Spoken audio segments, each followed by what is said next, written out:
Welcome to this episode of Audio Basics.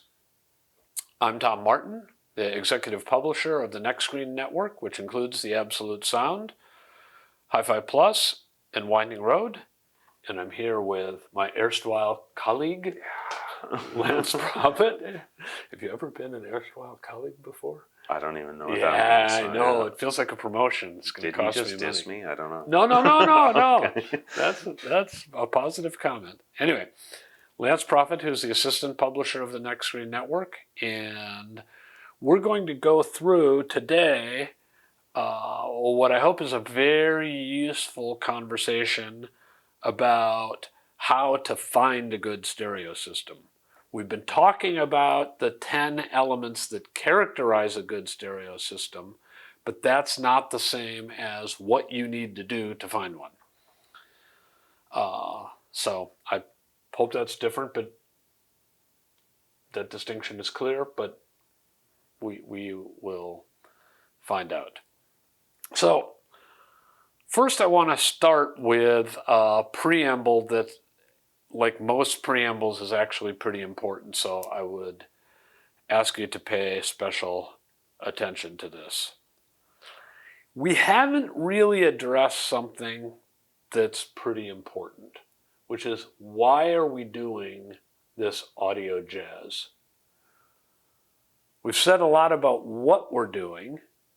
We're looking for audio equipment that can live up to the reference of the absolute sound, the sound of live music in a real space. We're looking for audio equipment that has high fidelity to the absolute sound, that sound of real live music. Mm-hmm. And I hope that's kind of intuitive. I think it's kind of intuitive. Sounds cool. But that's only stating what our goal would be for having good audio equipment. It doesn't really answer the question why. It's like a lot of things that I do in my life, and my wife asks me why. And sometimes I don't really have a very good answer. But today we're going to talk about why we want to have high quality, as measured by high fidelity to the absolute sound, why we want to have high quality audio equipment. And this requires a little bit of a diversion, but I want to frame it this way. One way to think about it is audio, or being an audiophile, is like sports, or like playing a sport, right? So I know you are practicing football with your son. Yep. Right? Yep. And is he a wide receiver, or are you just practicing passing for the heck of it? He's going to try to be. Okay. So he wants to be a wide receiver, yeah. right? Yeah. And so you're throwing him passes, mm-hmm. and that's cool and fun and entertaining as far as it goes. Good workout, yeah. And I want to suggest that we often answer the question of why we play sports in a competitive framework, and I want to suggest that that isn't actually why most of us do it. So there was a coach, 20 years ago, of the New York Jets, the lamentable team, I think, for the most part. But he was kind of a cool guy. His name was Herm Edwards, and there's a famous video clip of him that plays all the time where he says, I think it's Herm Edwards, "You play to win the game." And he's doing this at a press conference where I'm sure he was being annoyed by somebody, Sounds the exact same, and people are going to hate me for forgetting the name. There's a famous guy from the Raiders, and he said the similar thing. He's like, "Win, baby, win," and that was like his thing. John Gruden. Yeah.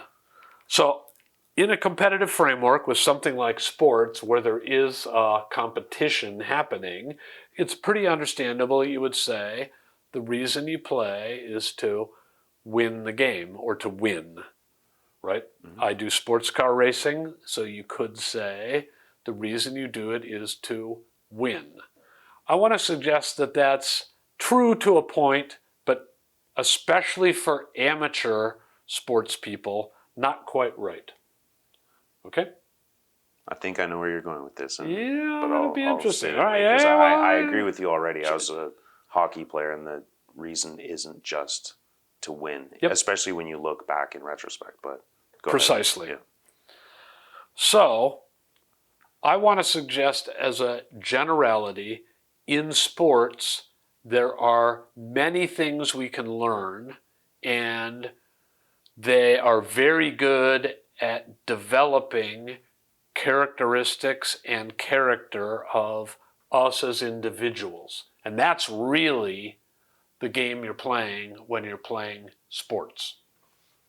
And there's a competition, and for sure, when I go out on the racetrack, I want to win, but that's not really the primary reason that I'm out there. And it can't almost be the primary reason that you actually play, because most people don't win. There's one Super Bowl winner, and there are 32, I think, teams. So 31 teams are going to lose every year, and some of those teams aren't going to win the Super Bowl for many, many, many, many, many years. Mm-hmm. Or if you're a baseball fan, you've got the Cubs, who I think eventually won the World Series. But, 100 years, that's a long time to play if the whole point of it is winning. Toronto Maple Leafs, where you at? What's going on? Yeah, exactly. Toronto Maple Leafs. Like, since the 60s, just nothing. So there must be something else, is my point. Yeah. Okay? With that in mind, the analogy to sports for audio is there must be the joy of listening to music. That's kind of the win. And that's actually one of the cool things about audio is you get to win kind of every time. So that's cool. And there's the joy of listening to music, and we love that. And that's very good. So in some senses, it's a really well-designed sport because you get to win a lot. Mm-hmm. But I want to suggest that there's something else that's up. And I'm going to suggest today, in simple terms, that thing, which, as in sports, is the thing we can develop and is also part of the fun and the joy of being an audiophile, that thing is awareness. We get to work on our awareness as humans. And that might sound kind of spacey, but if you think about it, like everything you know about what's going on is a function of your awareness. In fact, your whole experience of being alive is a byproduct of your awareness. So, if your whole experience of life comes through awareness, then it wouldn't be crazy to say, hey, maybe that's something I should be good at. So that's what the world of audio and being an audiophile suggests. There's an opportunity with audio to work on the development of your awareness skills, if you want. Skills puts it in kind of a narrow bucket, but let's call them skills since we're drawing the analogy with sports. So you were out throwing passes with your son this week, mm-hmm. and just like that, I want to suggest that there are things you can practice in the audio world, and there are things you can do in the audio world. And if you think of the game as being the game of developing awareness, such that the result can be better enjoyment of music, then some of the sort of work we're going to talk about in a minute kind of has a fairly significant point in my mind, which is it's part of a process of developing your awareness skills, which is, I'm going to say, a fundamental part of being human. If consciousness is the distinction between humans and animals, then your skills of awareness, which are your skills of using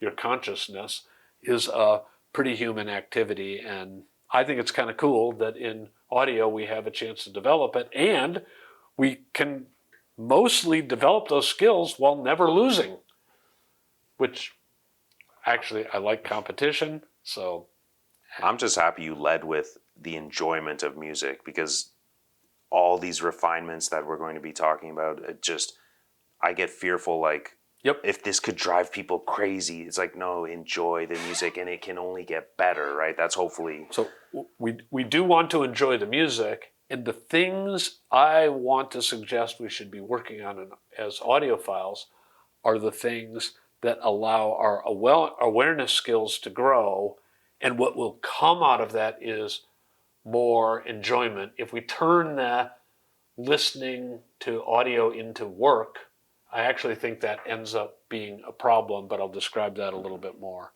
in a second. So we're working on awareness skills. Okay, so let's put this to use. Let's put this idea to use in terms of talking about how you find a good stereo system. So I want to suggest that step one in finding a good stereo system is, you might not be surprised, practice. All right, what are we going to practice? I want to suggest that the thing that really helps is go listen to live music. Now, this is a lot like saying I have a weight reduction plan and that consists of having sex. Pretty good weight reduction plan, wouldn't you say? Good cardio, yeah. That might not be your favorite analogy, but I hope you get the idea. I'm saying we've got a thing that sounds a little bit like homework, which seems like it makes your head hurt. But actually, I'm suggesting going and listening to live music is a fun, very pleasurable thing. Yeah, you've got to drive to a club or go to a concert hall, and you've got to buy some tickets, or maybe you've got to listen to your son or your daughter play piano or guitar or drums or whatever it is. But there's a lot worse things you could have to do in life than listen to live music. But, and here's where the homework comes in, I want you to pay attention to what you hear. I'm not really going to give you a lot more guidance than that, other than you can use some of the 10 variables and think about them a little bit. So, the first part of awareness that you can work on, I want to suggest, is to look at what you're aware of. And you can think about things that we talked about, like we talked about frequency response. That's the way of putting it in terms of a stereo system, but there are frequencies being reproduced. Oh, let me focus on the bass. When I'm in a jazz club, it's like a lot of times when there's a pianist or a trumpeter, right, the bass player's up there and you're like, is he really doing anything? Does this really add anything to it? And then you start to pay attention to that and you're like, oh yeah, that actually adds something to the groove. And it's the most underrated part of a band, in my opinion. It just pulls it all. That's the difference of sometimes an exceptionally great band. And like you said, he might not be doing slap solos and all this stuff, but that groove is so tight and it's keeping everything together. So no, I agree with you 100%. Yep. And the drummer will do some wild stuff with cymbals and snares and toms and da-da-da-da.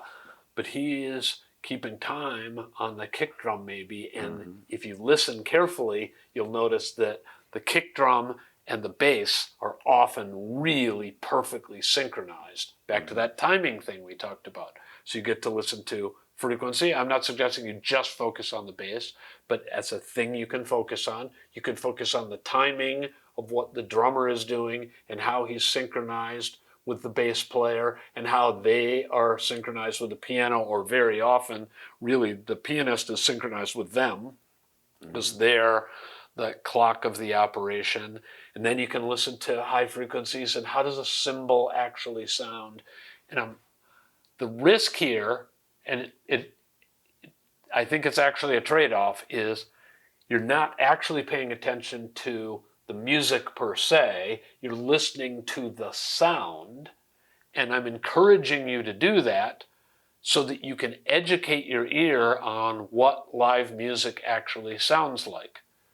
But it's kind of fun to actually pay attention and you hear the music in a different way, and it's still enjoyable and the music is still good. Although, honestly, sometimes it's easier to do this when you have to go to a concert because your significant other wants to go to that concert and you're like, I'm not really into that, and then you get to focus on the sound and listen to all these different things. And sometimes you realize music that you don't love is being played by amazing musicians who are doing a great job, and there's really interesting stuff happening. And there's so much music I've like, if it came on the radio or at home, I'm just change it. But when you see it live, and even genres for that matter, yep, don't hate me for this, guys. I of all genres, I just don't really like country, but I've seen it live and exceptional musicians, incredible, and just live, it's just always better for sure. And then if you can take your focus and aim it at different parts of the 10 factors that we talked about, you can start to educate your ear and hear what's going on. And I'm not trying to create a musical analyst in you. I'm trying to have you focus on different parts of the sound and go intuitively educate your ear to what live music really sounds like, because you're going to need that when we go on and talk about part 2 of how to find a good stereo system. So let's go on to part 2, and this is a very similar idea to what I just talked about. But now I want you to go to an audio store. And I want to make a very important distinction here, which is I want you to go to an audio store and go specifically with the mission of hearing a good or great audio system. So this part is the part which is educating your ear on what audio can do. And it gives you a chance to compare what you hear in a hi-fi store to what you heard live, and you will now be able to start to practice and train your awareness on whether the audio system sounds like the live music you heard. Because I want to suggest that's your reference. And you can't go to the audio store and listen to what they think is a good hi-fi system without having that reference in mind. And I'm not saying go to one concert. I highly recommend going as often as you can, or as often as you can afford. I was going to say, because like certain venues, I'm like, wow. Like sometimes the systems are so bad. It just depends, sure. Right? And I'm talking about the live venue systems when I say that, not the dealers. Well, and that brings up a really important point. And that really important. But that's why you said like to go see many. I agree. I couldn't. Many for sure. That's absolutely right. And 2, I recommend small venues with acoustic music, because you don't have the intervening variable of like, does this club have a terrible PA? Or is the guy working the board half deaf? I've had this happen. Or you're like me, like, do you have Kleenex in your pocket? Yeah. I just need to like tone it down totally. a touch. Like the tendency for amplified music to be played too loud is, I have, I mean, it's funny that you mention that. I have stuffed Kleenex in my pocket, in my ears, I mean, at a whole bunch of concerts, because the guy on the board is just, he's got to be partially deaf. My first concert, I was at Aerosmith, and it was so loud, and I hadn't been to like a real concert. Yeah. I almost fainted. It was like, it was so intense, but yeah. So try acoustic music. But anyway, part 2, go to an audio store, ask them if they would play a couple of tracks for you on what they consider to be one of their good or great stereo systems. Now, you're going to be listening for the same things, but you're now practicing aiming your awareness at those 10 variables. That's one thing you're practicing. But the other thing you're practicing is referring that, using as a reference what you heard when you were listening to live music and what you learned in that process. And then what I like to do is keep going back and forth, which is I go listen to more live music, and I go back and listen to more stereos, and you hear more and you get more refined at being able to focus your awareness on the many variables that make up sound, and that is an aid to finding a good stereo system that will work on many different kinds of music and not happen to get you into the trap, which we talked about an episode or two ago, which is, oh, hey, I like this distortion. And then you realize you like this distortion on this particular piece of music, this particular time, but actually 80% of the time it's annoying. Yeah. Right? So it allows you to practice the whole thing. Now, sidebar.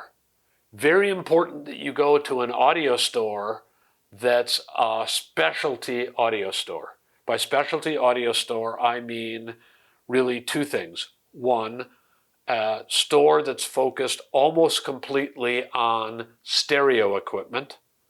Not because it's the only way to go, but because they will tend to be able to put on the kind of demonstration I think you should hear to be able to educate your ear and brain. So go to a specialty audio store that focuses on stereo equipment. And you can tell, the telltale of that is they will carry certain highly respected brands that represent what the audio industry is really capable of doing, and they will have the right kind of environment for doing a demonstration. They will be accustomed to doing demonstrations, and they will generally leave you alone in a quiet, well-organized room with a proper setup of the audio equipment, and you asking for a demonstration is not a weird thing. That's what they do. That's why they exist. And shameless plug, if you go to our website or sign up, and be sure to sign up to our newsletter, we have a dealer directory that will help you start this process. Yep. You will see some of the best dealers in the world will be listed there. We will also post in the show notes a list of brands to look for, so you can search in Google for, let's say you live in Sarasota, Florida. You can search for audio dealer Sarasota and put in a respected brand and try a couple of these, and it'll kick up a couple of dealers. And then I recommend, because this is a sidebar test, but I think a really important one, I recommend you walk in. Most good dealers want you to show up, want people who haven't been to audio stores to visit them. They love that idea. Tell them you're here to hear what really good hi-fi sounds like, because you don't really know what the deal is. And if they can't comprehend that, and if they don't treat you properly, then walk out the door and shake the dust off your sandals and never go back. On the other hand, you should respect their time, and you can't eat up hours and hours of time if you're not planning to buy anything, and you shouldn't be planning to buy anything at this stage. You're just trying to get an education, and you may want to ask them some questions, and they know a lot about equipment and how equipment goes together, and they're your consulting friends. So understanding what kind of relationship you can form with them is very valuable. But they're set up to do demonstrations, so what you're asking for, which is to hear a demonstration, is not unusual. That's their bread and butter. So that's part two. Now you've gone to an audio store, a couple of audio stores maybe. The bigger the city you live in, the more audio stores you'll have. And so that's part two. And then part three, pretty simple, is after you've done this a few times and you feel fairly educated, now go back and do something like you did in part two, where you visit the audio store and you ask for a demonstration, but this time listen to gear that's in the price range that's suitable for you, not educating your ear on what is possible, and try to spend more time, because your ear will be fairly educated by this point, try to spend more time listening from the perspective of, does this sound right? Does this sound good? I want to encourage you to get into the part of your brain that's more intuitive, because your intuition has now been educated on, does this sound like music? Does this sound like real music? And get out of that analytical part of your brain that's trying to break everything down into the 10 parts that we gave you and so on. I don't discourage you from ever asking, like, is the bass actually good? But we're trying to get a more holistic view, and that means you need to relax and listen to the music and then ask yourself afterwards, did that sound like real music? I've been doing this for about 50 years, and I just went to Exponent, one of the big audio shows, and I used the same technique at the front end of listening to a couple of tracks. I would do analytical things and try to, run through the checklist of 10 things, but then you like to get down to just sitting back, listening to the music, concentrating on what the musicians are doing, and then asking yourselves afterwards, did that sound real?